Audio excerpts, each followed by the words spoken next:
Over 10,000 years ago, humans began to cultivate and raise crops. Back then, a single farm could maybe grow enough food to feed a family and perhaps a little more. Today, a farmer in a developed country can grow enough food to feed hundreds of people. The path from agriculture's ancient roots to a modern mechanized farm wasn't a straight line, and it relied on multiple major innovations throughout history. So, to start, we have to have an idea of what farming was like when it began. The first farms were, as you can imagine, extremely simple affairs. Once people realized they could use seeds to grow new plants, it was just a matter of getting seeds and throwing those seeds on the ground. For a variety of reasons, this was not a very good system. The process of tossing seeds was something that was done for thousands of years. It is known as broadcasting. The farming method is precisely where the word broadcasting originated. All it took to broadcast was to take a handful of seeds and cast them in a wide arc. The uneven distribution of the seeds is the issue with broadcasting. One area of the field would contain larger clusters of seeds than other areas. The second issue is that seeds perform poorly when they are in the soil's uppermost layer. They are vulnerable to being eaten by birds and other animals, and they do not have access to the nutrients that are located just below the surface. Most likely, this stage of farming wasn't very long. Farmers discovered that turning over the soil improved the performance of their crops. The hoe was created as a result of this. With the use of a basic tool called a hoe, farmers could manually turn the soil. Farming benefited greatly by turning over the soil, and the practice continues to this day. Nutrients that are below the surface might rise to the surface when soil is turned over. It breaks up the hard, compacted soil on the surface and aerates the soil. Additionally, it hinders the growth of weeds by burying those that are visible on the surface. Furthermore, it made it possible to plow field wastes and dead plant materials below the surface, where they could decompose more quickly and supply more nutrients. Hoes represented an innovation. In fact, some individuals date the beginning of agriculture to the practice of hoe farming. Hoeing, however, was really hard labor. It was backbreaking effort to turn over an entire farm field by hand. Even in a home garden, hoeing may be a very challenging task. As a result, the ard was developed. One kind of hoe that could be pulled was called an ard. It is considered to be a forerunner of the plow. It was really nothing more than a stick that could be pulled along and cut through the topsoil. The first ards were drawn by humans, and they go back to the 8th millennium BC. Approximately 6,000 BC oxen were domesticated in Mesopotamia and the Indus Valley. One of their main purposes was to move ards across a field. Iron ards first appeared in Egypt and Assyria around 2300 BC. Ards were undoubtedly a better option than hoes. Nevertheless, the ox-pulled ard had a few flaws. The invention of the plow was one of the greatest innovations. Specifically, a board called a mold board was used in place of the ard's single stick. In addition to making a trench in the ground, the mold board had the ability to turn over the soil. Romans are credited with creating the mold board. The Roman plow was modified by Celtic farmers to include wheels, which made it simpler to pull. The moldboard plow was independently developed by the Chinese, who also produced the first iron-made moldboard plow. Switching from oxen to horses was another significant breakthrough. Plows have always been pulled by horses. In certain regions of the world, they are still in use today. But horses were more resilient than oxen. They could plow a larger field in a longer workday. But in the beginning, horses were harnessed to plows by means of a throat girth harness. These essentially functioned as a leash around a horse's neck. The horse would be partially choked and unable to reach their full potential. The horse collar was invented as a solution to the issue of harnesses of this type being utilized in ancient China, Egypt, Greece, and Assyria.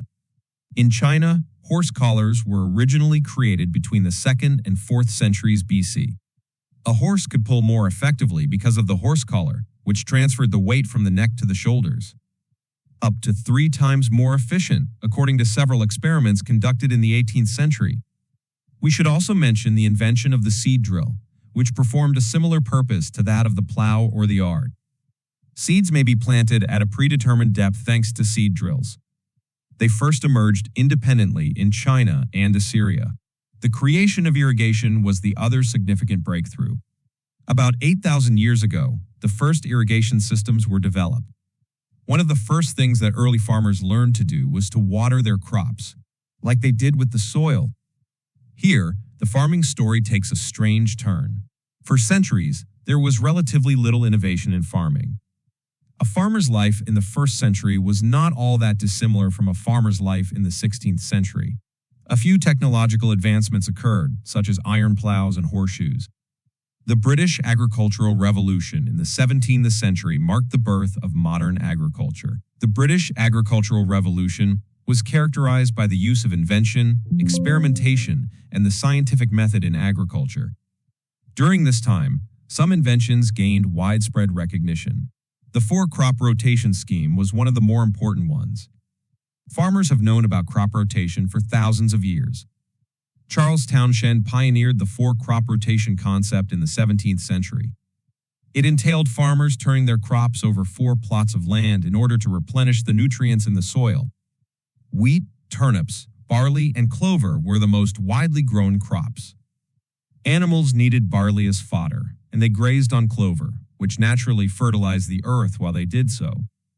This method made it possible to breed domesticated animals all year round. Robert Bakewell began analytically breeding selective stock in the 17th century. Selective breeding schemes had never been carried out methodically before, despite the fact that they had been practiced for centuries. He was successful in producing sheep and cattle, notably the first breed of cattle intended for beef production rather than only as work animals. In 1701, Jethro Tull perfected the seed drill. Versions of the seed drill have been used for centuries. Tull's version was mechanized and allowed for the planting of seeds 3 rows at a time. The mechanical thresher, created in 1786 by Scottish inventor Andrew Meikle, was able to separate wheat grains from their outer husks. The rate of invention quickened in the 19th century as farming became more and more mechanized. Reverend Patrick Bell, a Scottish inventor, created a reaping machine in 1826 that chopped crops at the base using a mechanism akin to a scissor. Systems of the same kind are still in use today. The first combine harvester was created and patented in 1835 by American inventor Hiram Moore. A machine that combines the 4 distinct harvesting processes of reaping, threshing, gathering, and winnowing into one is called a combine harvester, or just a combine. Combines were a tremendous labor-saving tool that are still in use today to harvest a wide variety of key crops, such as wheat, barley, rice, corn, soybeans, oats, and many others. In 1837, an American blacksmith by the name of John Deere developed a steel plow that allowed soil to not stick to the plow blade, which was a problem farmers faced with the soil in the Midwest. Australian John Ridley created a crop stripping device in 1843 that would only remove the crop's heads, leaving the remaining plant material to be trampled back into the ground. Moreover, chemistry contributed to higher agricultural yields. Ammonium sulfate and ammonium nitrate were among the first artificial fertilizers created in the 19th century. The steam engine was the main force behind the Industrial Revolution. Farming with steam engines was attempted as early as 1812, but the technology was difficult to implement. Farms, as opposed to factories, were typically farther away and only required electricity for a few weeks out of the year. Additionally, they lacked the portability that would be required if they were to be utilized in the field.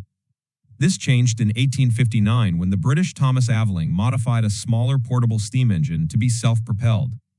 These were referred to as traction engines, which is the origin of the word tractor in modern English. During the second half of the 19th century, steam tractors were utilized for plowing, although their use was not widespread. Because traction engines were so heavy, using horses was still generally more efficient. Tractors became more useful in the 1890s when internal combustion engines were developed. John Charter of Illinois created the first tractor driven by gasoline in 1889. But the real innovation didn't happen until 1902, when English inventor Dan Albone produced the Ivel agricultural motor, an inexpensive tractor with an internal combustion engine that cost 300 pounds. The tractors were constructed in excess of 500 and distributed globally. These tractors weren't popular at initially. Henry Ford, who created the Fordson tractor and began selling it in 1917, is credited with actually starting the tractor craze. The Fordson was able to capitalize on the Ford Motor Company's mass production methods, and by 1923, it held a 73% market share. The Haber-Bosch process made it possible to produce fertilizers from atmospheric nitrogen in 1910. Insects devouring crops was one issue that farmers had literally faced for thousands of years.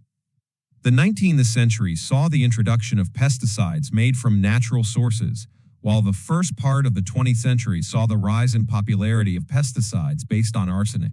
In 1948, Swiss chemist Paul Emmeler won the Nobel Prize for discovering the insecticidal qualities of a molecule known as DDT. DDT began to be widely used in the 1950s. Although DDT was finally outlawed, pesticides and other chemicals, like fungicides to stop fungal infections and herbicides to manage weeds, have become commonplace in agriculture. The use of information technology in farming to enable precision farming is one of the most recent developments. It is possible to pinpoint precisely which areas of a field need pesticides or fertilizer using satellite images. Tractors with GPS guidance can be operated autonomously, which minimizes the workforce needed to cultivate an area. Even while more food is produced globally than ever before, many farms still lack access to contemporary mechanical farming equipment. This implies that simply introducing modern technologies to areas where they haven't yet been embraced can nevertheless result in productivity gains. In a developed nation, a modern farm is an extremely high-tech operation that uses costly machinery, GPS, and computers. This is far from its beginnings of people throwing some seeds on the ground and hoping for the best.